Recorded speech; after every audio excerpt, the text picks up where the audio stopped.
بسم اللہ الرحمن الرحیم۔ شروع اللہ کے نام سے جو بڑا مہربان نہایت رحم والا ہے۔ ناظرین السلام علیکم۔ گھریلو ٹوٹکے۔ اگر ہاتھ جل جائے تو چونے کے پانی میں شکر گھول کر جلے ہوئے ہاتھ پر لگانے سے آرام ملے گا۔ اگر کان میں درد ہو تو پیاز کے عرق کی 2-4 بوندیں کان میں ڈال دے، درد نہیں ہوگا۔ تیز بخار میں رومال سے ایک وقت میں ہاتھ پیر سہلائے جائے تو 5 منٹ تک بخار ہلکا ہو جائے گا۔ بکری کا دودھ بخار کے مریضوں کے لیے بہت فائدہ مند ہے۔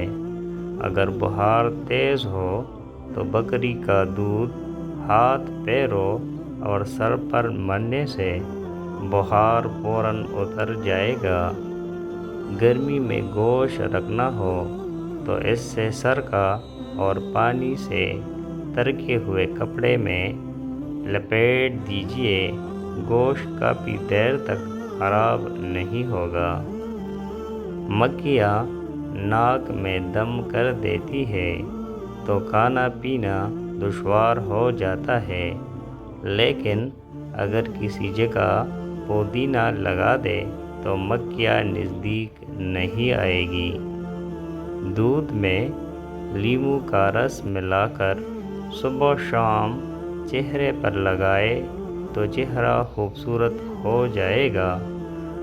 اگر منہ میں کوئی زخم نہ ہو اور منہ سے بدبو آئے تو سمجھ لیجیے آپ کا معدہ خراب ہے۔ پھل کھانے کے بعد کھائے جائے تو دانتوں پر میل نہیں جمتی۔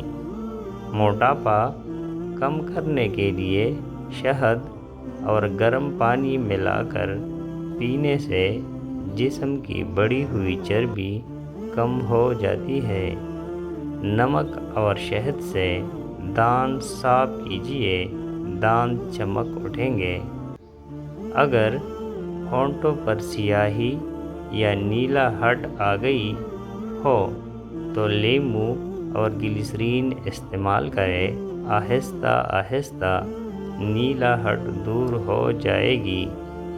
اگر آپ کے چہرے پر کیل منہ سے نکل آئے تو آپ 1 اونس گلیسرین لے کر اس میں 2 عدد لیموں نچوڑ لیجیے اور چہرے پر روزانہ ملیں، فائدہ پہنچے گا۔ ناظرین اگر آپ ہمارے چینل پر نئے ہیں اور مزید ایسی ویڈیوز دیکھنا چاہتے ہیں تو ہمارے چینل السید نالج کو سبسکرائب کریں۔ ملتے ہیں اگلے ویڈیو میں، تب تک کے لیے اللہ نگہبان۔